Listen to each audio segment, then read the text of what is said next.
I love Fiji, well, obviously because I'm from here. But other than that, I love how the people of Fiji, are still one with nature. We still have that respect for the ocean and for the land. If I were to introduce myself, I would have to say where I'm from, my village, my province, my district.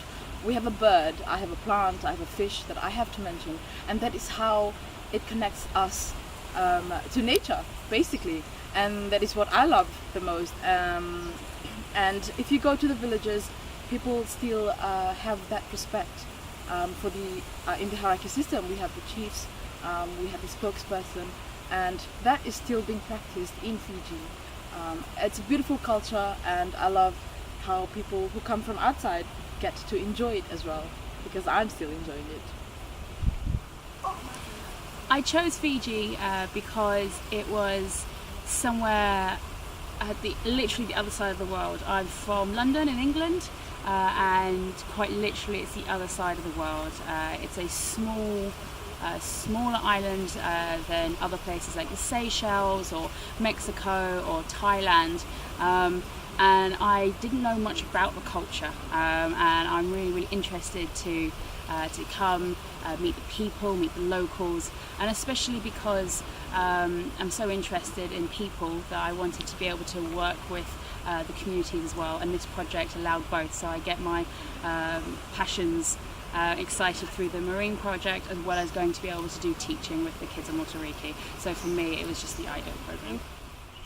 Yeah, the program is absolutely super valuable for anyone. The way that the science training is structured is that you could be from any background and still be able to participate in species identification, survey techniques, diving. It really is for absolutely anyone. Obviously, it's incredibly valuable for people who are looking for either a career in conservation or more experience in field work, people that are doing a science degree. We get lots of people who want to go on and do marine biology. We get lots of people who we've converted to doing marine biology, which is absolutely amazing.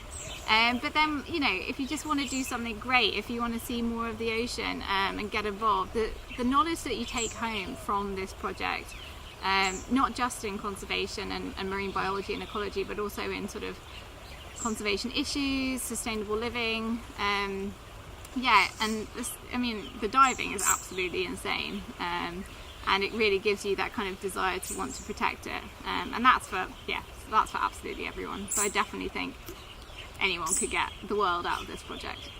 I first heard of GVI in 2015 when I was offered a scholarship to come here and be part of the National Scholarship Program, which is NSP, and it is offered to locals who basically do well in uni. I did a marine science degree and got offered a scholarship, and I came here and I spent 2 months on this island with people from all over the world. It was my first time to spend so much time with so many people who are not Fijians.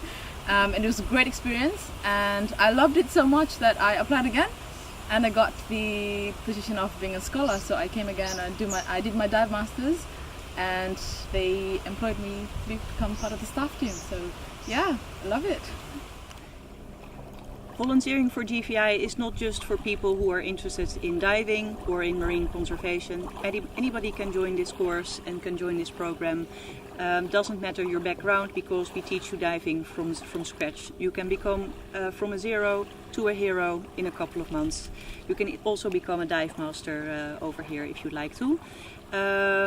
The thing is, it makes a really beautiful program, because you are in a remote area, so you learn also how to survive in a remote area. We collect rainwater to drink. We do groceries twice a week, so there's a lot of tinned food, not so much fresh food. We do have fresh food every other day, so it makes it interesting to think about logistics, how to run camp life. And also we work together with a couple of Fijian people, so you also have the interaction with the Fijians. You learn about the culture, you learn about what a tatau is or a savu. Those are the ceremonies. If you're entering the program, you get a welcome ceremony. If you're leaving, you get a farewell ceremony. And yeah, you get a proper combination of Fijian culture and diving. It's just awesome. Sustainability is probably the most important factor that we consider when we're setting up projects. There's absolutely no point in running a short-term intervention. Sure, it'll have a positive impact on that particular household or family, but if you're investing all that infrastructure, that time, that project planning into setting up something, you want to make sure that it's driven through a local community partner, organization, or even the community itself. So ensuring that all of our projects are sustainable is absolutely key to what I think makes GVI stand out as an organization. And the way that we do that is ensuring that we are building capacity, that we're enabling local actors to continue that change, and we, as I said, that's either by working through local partner organizations or through the community themselves, and ensuring that they can take on that role that we're helping to facilitate. Okay, so everything that we do here is for the community. So we are a community-led conservation program.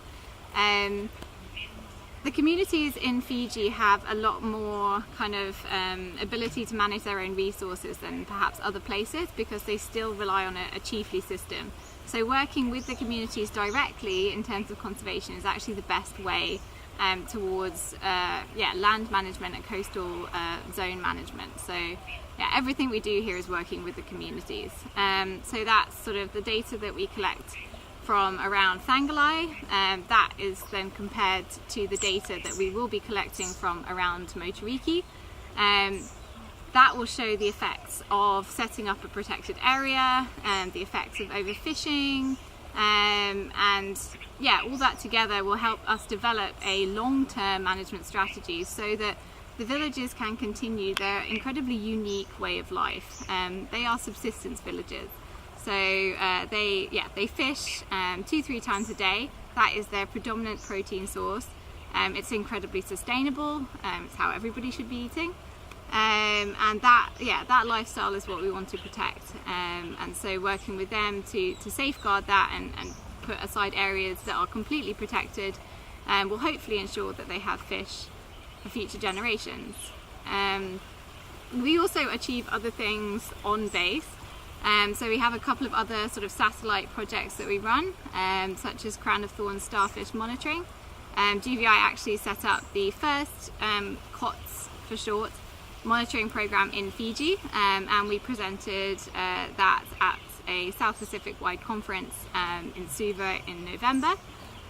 We also do coral bleaching surveys, which is again looking at protecting the reef even more, beach cleans.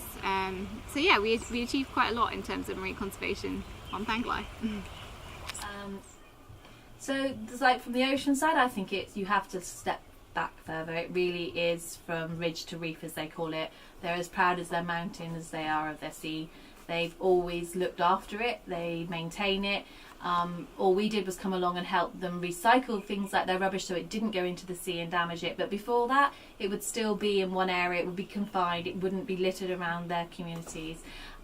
So like I say, they treat their oceans, the ocean and the sea area no differently. They have their tambu reefs, which means nobody fishes them, so those reefs have got the opportunity to grow and thrive again. In this area we have the spinner dolphins, which everybody is so proud of them to be here, and that's what's called Moon Reef, and that's one of the reasons I think nobody actually will fish around that area, because they know it keeps the dolphins there and they're so proud of it. Fiji is just such an incredibly special place. It's the kind of place that just grabs you by the heart from the get-go. It's the most incredibly warm, friendly and hospitable culture. The very sort of cornerstone of the communities is about sharing, and you notice that from the minute you set foot on Fiji soil. So for me, the standout would be the people, as it is in many places. And Fiji is just absolutely unique like that, and it's an absolute pleasure to be able to work with these communities that are so receptive and so welcoming and so easy to engage with.